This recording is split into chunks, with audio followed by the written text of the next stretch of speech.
A millionaire comes home after a trip and can't believe what he sees.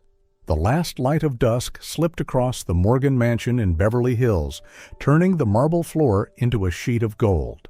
After 3 relentless weeks in Asia signing deals for his AI company, Logan Morgan was finally home. He pushed open the door, his suitcase gliding silently across the hallway, leather shoes clicking softly against the stone. No one came to greet him. In that vast house, the silence felt heavy, like a warning unspoken. Logan paused, glancing around. Everything was pristine, too perfect. A faint scent of expensive perfume lingered in the air, mixed with something unexpected. Milk. He frowned, loosened his tie, and walked deeper into the house. Then came a sound, a tiny sob, muffled and trembling, from the kitchen. Logan's pace quickened. When he turned the corner, the sight before him froze his breath. Lily, his 7-year-old daughter, knelt on the cold tile floor, her nightdress soaked in milk.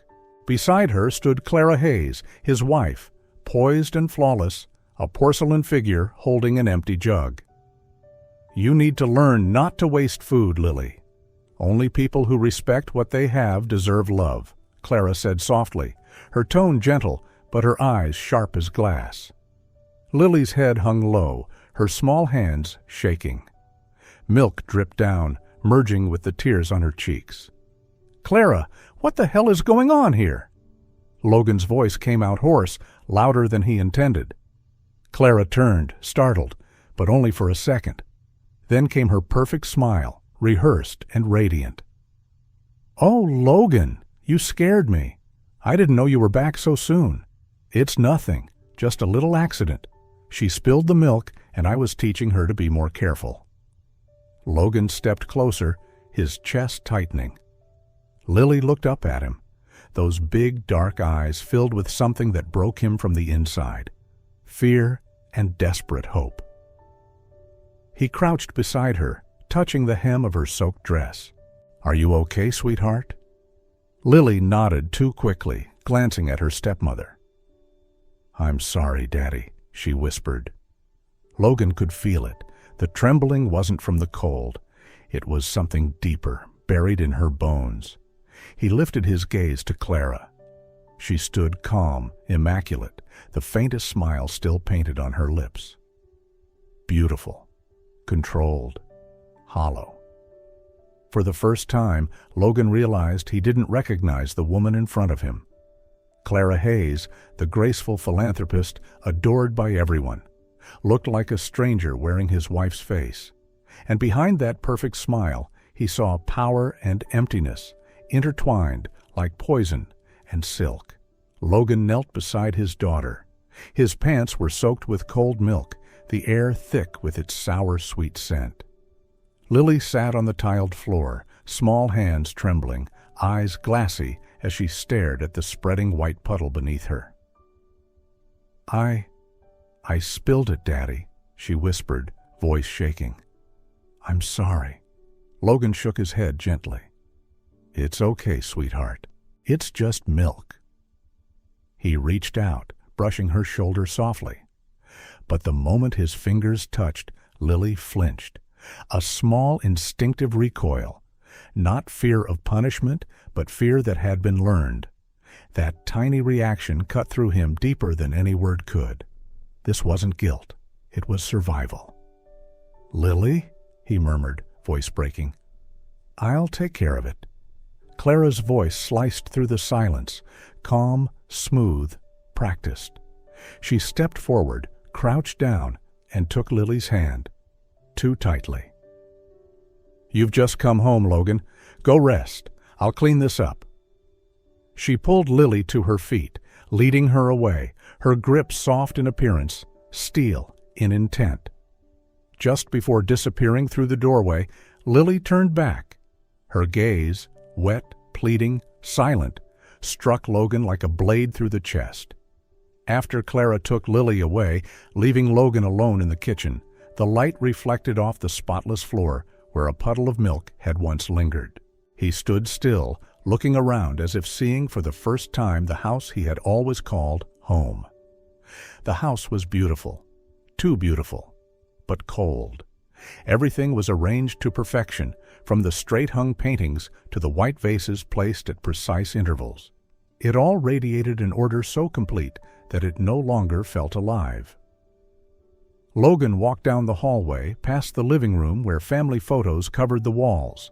Clara's radiant smile, her arm wrapped around Lily, and himself standing behind them, flawless in every detail. But looking closer, he realized Lily's smile had never quite reached her eyes. He stopped before the glass door overlooking the backyard, the place Clara once called their little paradise. The sunset slid through the branches, painting the grass in a faint golden hue. Outside, everything was still, too still to be called happiness. Logan remembered the first time he met Clara at a charity gala in San Francisco. She had been the center of the room, radiant, confident, with the lights seeming to follow her gaze. He, then a young engineer building his tech empire, had been drawn into her orbit. She had smiled at him, the same smile he would later see countless times before a camera. She'd said she believed in kindness, in changing the world, and he had believed her, completely. Logan returned to his study. The room was just as he had left it, tidy except for a thin layer of dust on the keyboard and monitor. He turned on the home security system, intending to review the footage recorded while he had been away on his business trip. But the message that appeared on the screen made him freeze. System disabled. Manual shutdown detected. He tried to restart it. Still no signal. The cameras had been turned off manually, and the shutdown time matched exactly the day he'd flown to Tokyo. A chill ran down his spine. He sat in silence, staring at the blank screen until the door behind him slowly opened. Clara walked in, wearing a silk robe, her voice soft. "Dinner's ready. Should I set the table?" Logan didn't turn around. Why were the security cameras turned off? She paused briefly, then smiled. Probably a technical glitch. I already called someone to check. It'll be fixed this week. Logan turned to face her, eyes searching. Clara tilted her head, stepped closer, her voice barely above a whisper. "Darling, you just got back. Don't overthink it." Her hand rested lightly on his shoulder. Her perfume lingered, sweet, heavy, deliberate. He stood up. "I need to talk to Lily." Clara hesitated for a moment, then nodded with her practiced smile. Logan left the room and walked upstairs into the dark. Lily's door was slightly ajar. He knocked softly. "Can I come in, Lily?" A tiny voice replied, "Yes." He stepped inside. The room was dim, lit only by a crescent-shaped nightlight. Lily sat on her bed, clutching her sketchbook to her chest. "I just want to talk for a bit," he said, sitting beside her. "About what happened earlier. Can you tell me the truth, sweetheart?" Lily lowered her head, her voice trembling. "Nothing happened, Daddy." Logan could feel her small hands shaking. He wrapped his arms around her, whispering, "It's okay. I'm here now." A single tear fell onto his shoulder. Then a voice called from downstairs, slicing through the silence. "Lily, Logan, dinner's ready." Clara's sweet tone echoed down the hall like a perfectly tuned note. Lily gripped her father's hand tightly. "Daddy, Miss Clara said I have to eat quickly." Logan gave a reassuring smile. "It's okay. Tonight, I'll eat with you." He led her downstairs. The warm light from the dining room spilled into the hallway, the table set flawlessly, almost chilling in its perfection. White linen, red wine glasses, fresh flowers at the center. Clara stood at the end of the table, smiling gently. "Family dinner, just like old times," she said sweetly, though her eyes flickered, measuring their every move. Logan looked at Lily, the little girl's head bowed, her shoulders trembling ever so slightly. After dinner, silence returned to the house. The clinking of silverware faded, leaving only the soft ticking of the clock. Clara said she needed to make a few calls for the charity, then disappeared upstairs. Logan stayed behind with Lily, the two of them sitting across from each other at a dining table so wide it made them look like two lonely islands in a sea of porcelain. "Not hungry?" Logan asked, glancing at Lily's untouched plate of pasta. She shook her head slightly. "I'm not hungry." Her voice was so small, trembling, as if even speaking too loud might disturb someone upstairs. Logan tried to smile, hiding his unease. "That's okay. You can eat later. Did you have a good day at school?" Lily hesitated. "I didn't go today." "You didn't? Why not?" "Ms. Clara said I was sick, but I wasn't." Her voice was quiet, her eyes fixed on her fork. Logan felt a sharp ache in his chest. He noticed she didn't say, "Mom." It was always Ms. Clara. "My sweet girl," he said gently, "if something's bothering you, you can tell me. I promise I won't be angry." Lily stayed silent for a long moment. She turned her fork between her small fingers, the chandelier light shimmering in her dark, tired eyes that carried a weariness no 7-year-old should bear. "She says I'm clumsy," Lily whispered. "She says I need to learn to behave, or else—" "Or else what?" Logan asked softly, terrified of the answer. Lily bit her lip and shook her head. "Nothing. I just have to be good." Logan wanted to reach for her, to hold her, but his hand froze mid-air. He was afraid of making her flinch, and in that stillness he realized his daughter was afraid of the person who should have been protecting her. "I'm sorry, Lily," he said quietly. "I've been gone too long." She looked up, her eyes glistening under the warm light. "Are you leaving again, Daddy?" The question broke him. 3 weeks, 3 months, 3 years. He'd always had a reason to go. Meetings, contracts, progress. But now, looking into those eyes, he understood. None of it mattered. "No," he said. "I'm staying. I promise." Lily nodded slightly, then stood up and handed him a drawing from the table. A simple crayon picture, a big house with dark windows, a small girl sitting alone inside, and above her, a tall shadow in the doorway, smiling a crooked smile. "I drew this earlier," she said softly. Logan stared at it, his heart sinking. "Who is that, sweetheart?" "I don't know," she whispered, quickly pulling the paper back as if afraid someone might see. Clara's voice floated from the top of the stairs, smooth and sharp at once. "Lily, bedtime." Her smile was sweet, her eyes anything but. Lily lowered her head and ran upstairs, her tiny figure swallowed by the dim hallway. Logan watched her go, his throat tight. He could feel it, something dark moving through this house, something he'd been too blind to see. He went to his study, but Lily's eyes, those haunted, pleading eyes, stayed with him. They followed him into sleep, into the hollow of his dreams. And for the first time in years, Logan didn't dream of numbers or success. He dreamed of a small pair of eyes lost in the dark, waiting for someone to finally see them. That night, Logan couldn't sleep. He lay awake, listening to the wind brushing through the palm trees outside, the clock ticking in the vast cold bedroom. Clara had fallen asleep hours ago, her breathing calm, her face serene, untouched by worry, untouched by anything. But Logan couldn't shake the image of Lily, trembling, biting her lip, hiding her drawing like it was a forbidden secret. He turned to look at the woman beside him, her golden hair spilled over the pillow, her skin flawless, her beauty almost inhuman. She looked like a statue, perfect, lifeless, still. He remembered what Clara had said at dinner. Children need discipline. They must learn responsibility early. He had smiled politely then, but now the words echoed like a warning. The birds outside sang faintly, signaling the start of a new day. Logan rose to his feet and walked to the window. The San Francisco sky was covered in a cold shade of silver. In that dim light, he could see his reflection on the glass, tired, thin, and almost a stranger to himself. He wasn't sure if he was overreacting. Maybe it was all just needless worry.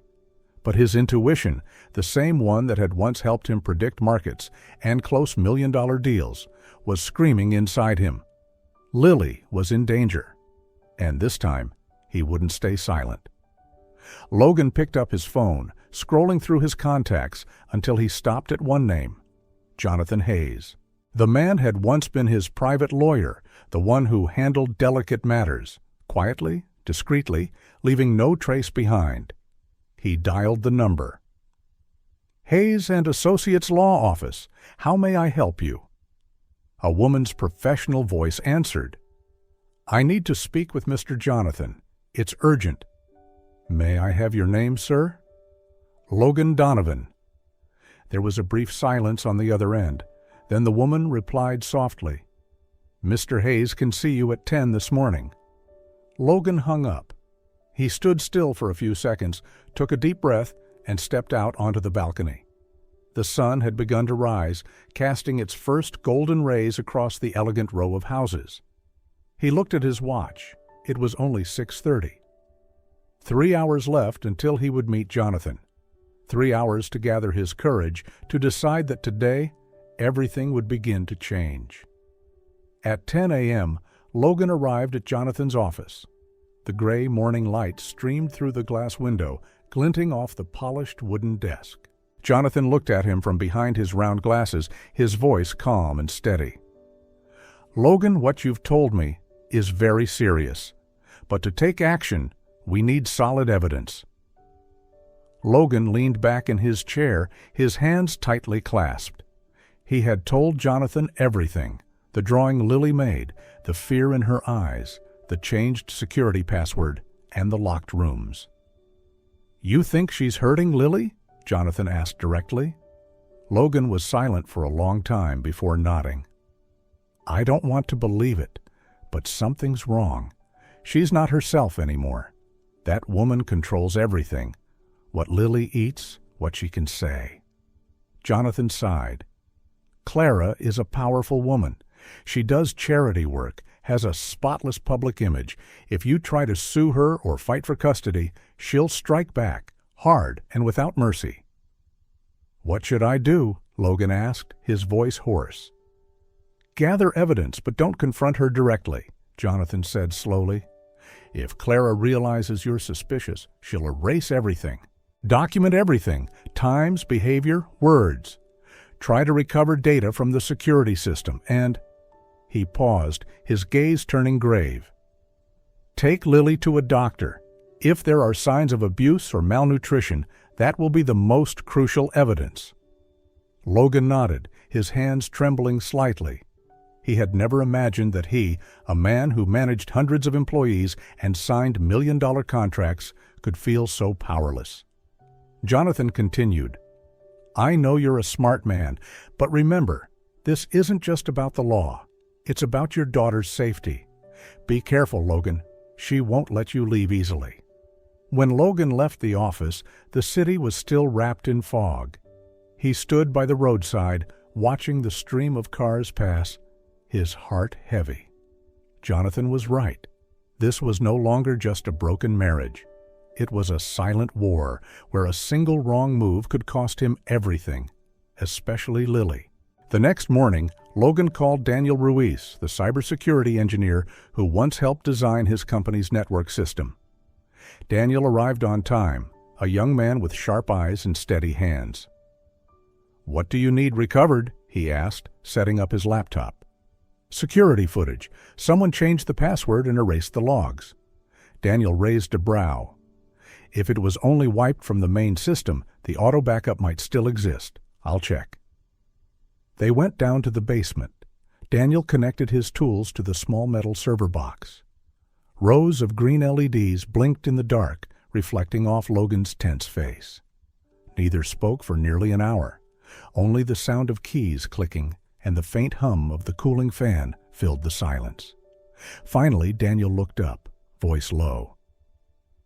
"I managed to recover partial data from the past 2 months." "Show me," Logan said immediately. The screen lit up. The footage rolled: living room, kitchen, hallway. At first, everything looked ordinary. Clara tidying up, Lily reading quietly. But then the tone shifted. In one clip, Clara stood over Lily, her voice sharp as glass. "You spilled water?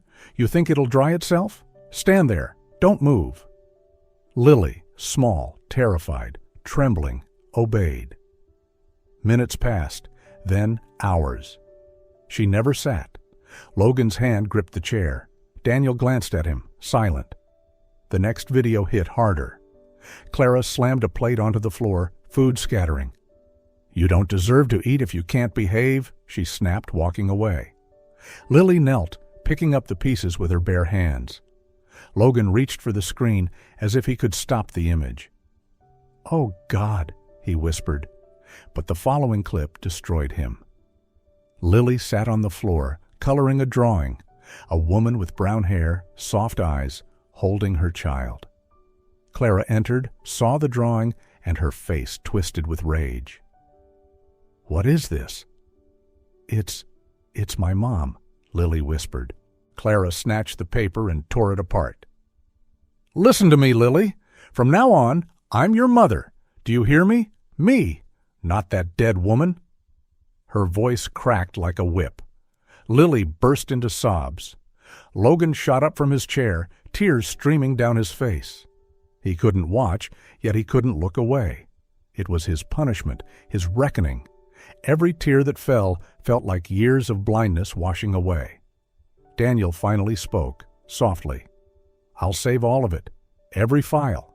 This is evidence, Logan." Logan nodded, voice trembling. "Keep everything, every frame, every second."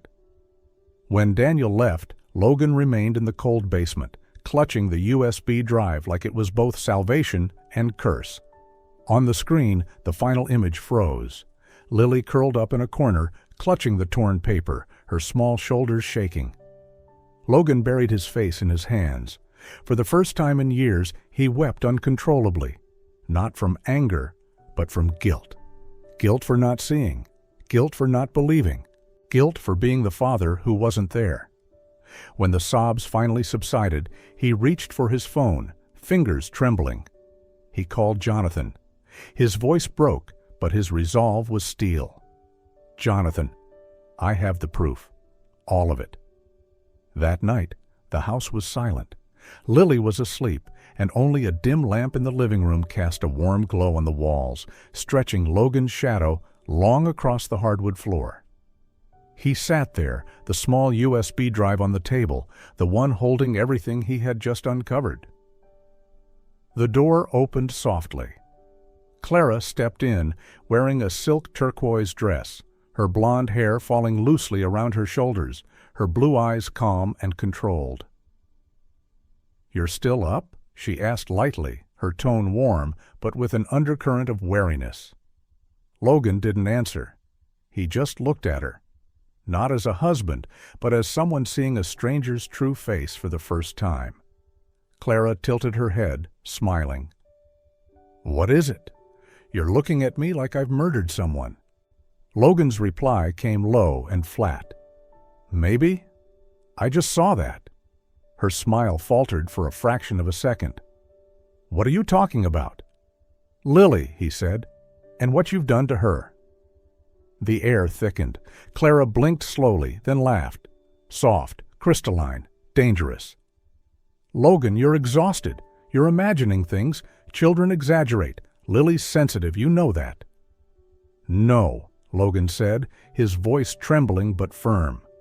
"I saw it. The security cameras. You forgot there's an automatic backup." Silence. Her smile vanished. The warmth in her eyes turned to something sharp and metallic. "You invaded my privacy?" she asked, each word precise and cold. "Privacy?" Logan stood. "You call abusing a child privacy?" She stepped back, then forward again, her face softening, as if switching to a new role mid-scene. "Logan, listen to me," she whispered. "You're mistaken. I'm teaching her. You don't understand. She needs structure, boundaries. By terrifying her, by tearing up her drawing of her mother and screaming, 'From now on, I'm your mother?'" His voice cracked, the pain raw and visible. Clara closed her eyes briefly, then opened them again, and her entire expression shifted. "You don't understand," she said, her tone suddenly smooth, calculated. "I've sacrificed too much for this life. I won't let a child ruin it. I won't let you take it away from me." "Take it away?" Logan repeated. "This house, this life, this child, none of it ever belonged to you. You're living inside a role you wrote for yourself." Clara stared at him, eyes glinting with something between hatred and fear. "You think you can take her from me? No one will believe you. Do you know why? Because to the world, I'm the perfect mother." Logan met her gaze, unwavering. "Not anymore," he said quietly. "I have proof, and I won't let you hurt her again. Not ever." For a moment, Clara stood frozen. Then the pride in her eyes cracked, revealing a flicker of panic, small but real. She turned away, her voice dropping into a razor whisper. "You'll regret, Logan." He didn't answer. He just stared at the USB in his hand, the proof of everything, the weight of his guilt, and the key to saving his daughter. Right after Clara left the house, Logan walked into Lily's room. The little girl was drawing, a large butterfly rising from inside a box. He asked softly, "What are you drawing, Lily?" She looked up and smiled gently. "It's the butterfly escaping, Daddy." Logan looked at the picture, his chest tightening. He knew that tomorrow morning, the door to freedom and justice would finally open. And for the first time, he truly believed it. The next morning, the sky hung heavy and gray, as if the whole city was holding its breath. Logan woke early. He hadn't slept at all. He sat by the window, watching the weak light seep through the blinds, clutching a cold cup of coffee. Today, everything would change. At exactly 8, his phone rang. Jonathan's voice came through. "Logan, the court signed the temporary protective order. Police and child services are on their way. They'll be there in about 20 minutes. Logan took a deep breath. "Thank you, Jonathan." "Stay calm," Jonathan said firmly. "Let the process happen. No confrontation. Keep Lily calm." Logan hung up, climbed the stairs quietly. Lily was still asleep, her face peaceful. He sat by her bed, brushing her hair gently. "I'm here, sweetheart," he whispered. "I'm not leaving again." Then, downstairs, the sound of the door opening. Clara. Her heels clicked sharply against the floor. The sound that once felt familiar now struck like a countdown. "Logan," she called, her voice cool, almost casual. "Aren't you going to work?" "No," he said from the stairs. "Not today." She looked up, eyes narrowing. Something in his tone made her wary.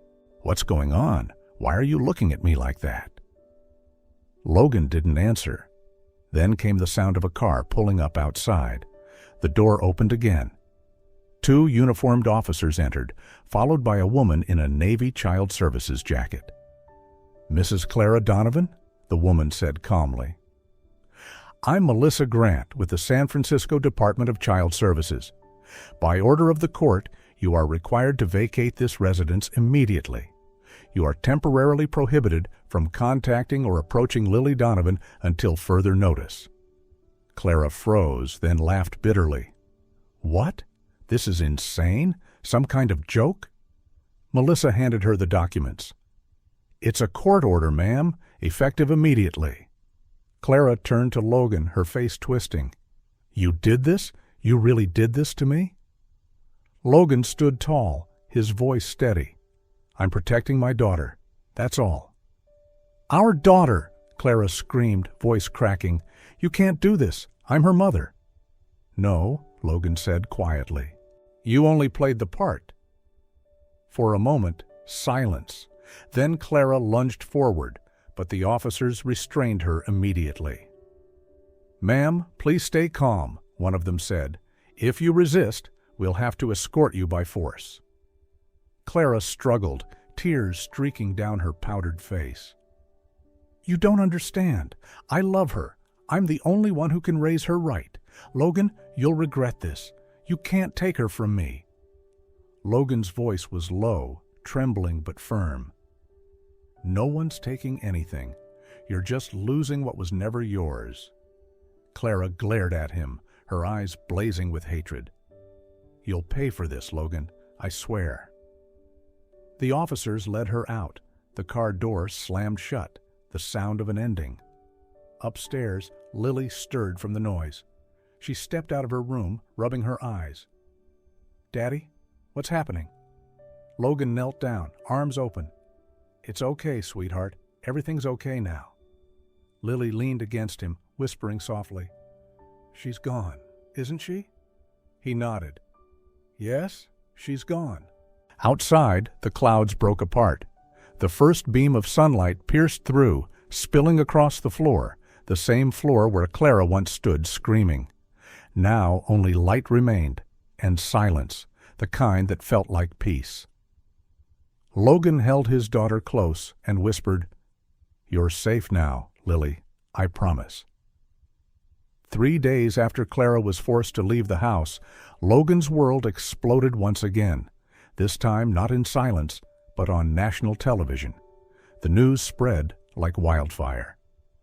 Tech entrepreneur Logan Donovan forces his wife out of their home by court order, the anchor's cold voice announced. Clara's image appeared on the screen, pale face, tearful eyes, sitting in a TV studio, telling her story with perfect fragility. "He said I wasn't fit to be a mother," Clara sobbed. "But I loved that little girl as if she were my own. I only wanted to teach her how to be a good person." Logan watched the screen in silence. Every word from her felt like a knife to his chest. Then Jonathan called, his tone firm. "Don't respond. No interviews, no comments. Everything will be proven in court." "But she's turning me into a monster," Logan replied, his eyes red from sleepless nights. "We don't fight with rumors. We fight with truth." Logan nodded, though inside, anger and guilt blended into a weary kind of pain. He turned to look at Lily, sitting quietly at the dining table, drawing. She seemed unaware of the storm raging beyond their walls. He told himself, as long as she's safe, nothing else matters. Messages and emails poured in. Some insulted him, others offered sympathy. But amid the chaos of comments, one message made him go completely still. It was from Tom Reyes, an investigative journalist Jonathan had once mentioned. "Mr. Donovan, I believe she's lying. I have sources about Clara's past. If you're willing, I'd like to meet and show you the evidence." Logan read the message over and over. A faint light flickered in the darkness of the media storm. He replied, "I'm ready. Meet me tomorrow." The next morning, Logan sat in a small cafe on Mission Street. Rain drizzled outside, scattering tiny drops across the fogged glass.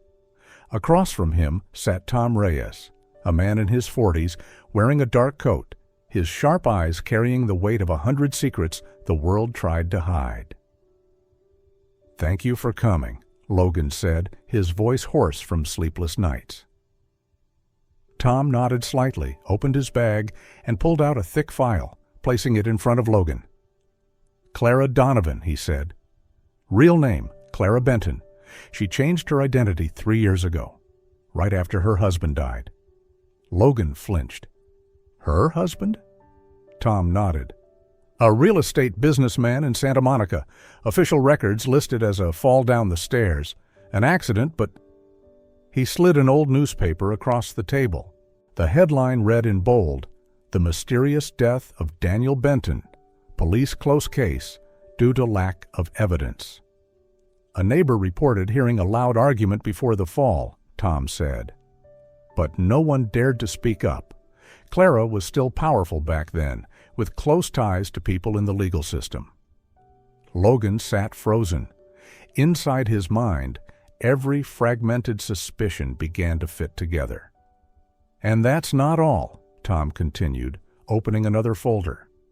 "I found 2 people who once lived with Clara when she acted as a guardian, a teenage niece and her late husband's son. Both confirmed they suffered psychological and physical abuse. He laid down a few handwritten letters, the trembling handwriting of the niece. She always told me I was useless, that no one would ever want me if I left. I believed her until I escaped.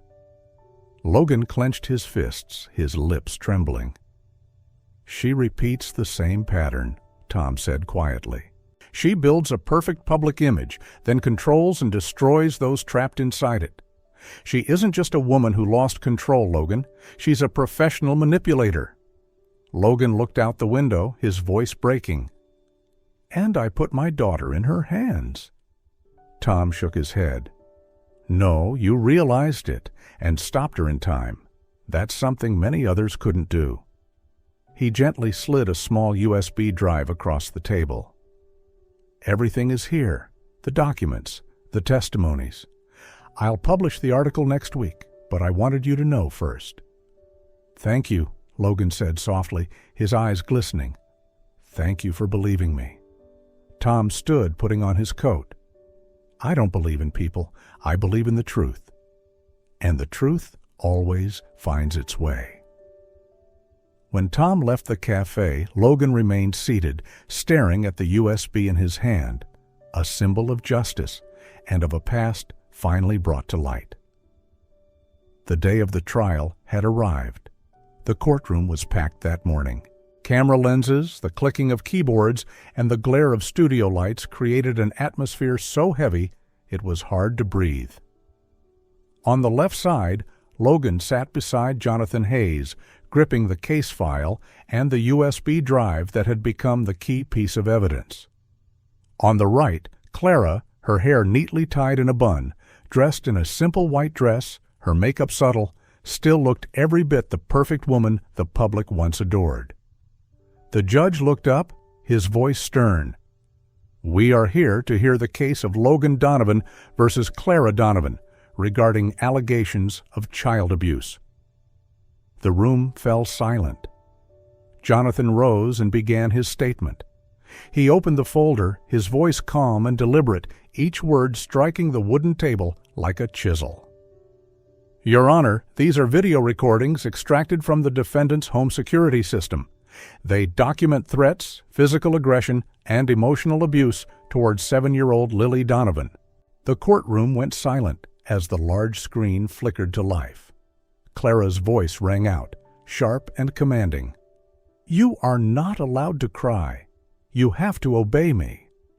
Then came the image of Clara tearing Lily's painting. From now on, I am your mother. The sound echoed through the courtroom like a knife cutting into everyone's chest. Logan lowered his head, tears falling unchecked. Across the room, Clara sat still, her face composed, but her hands clenched white. Jonathan presented another document. Your Honor, this is the investigative file from Tom Reyes.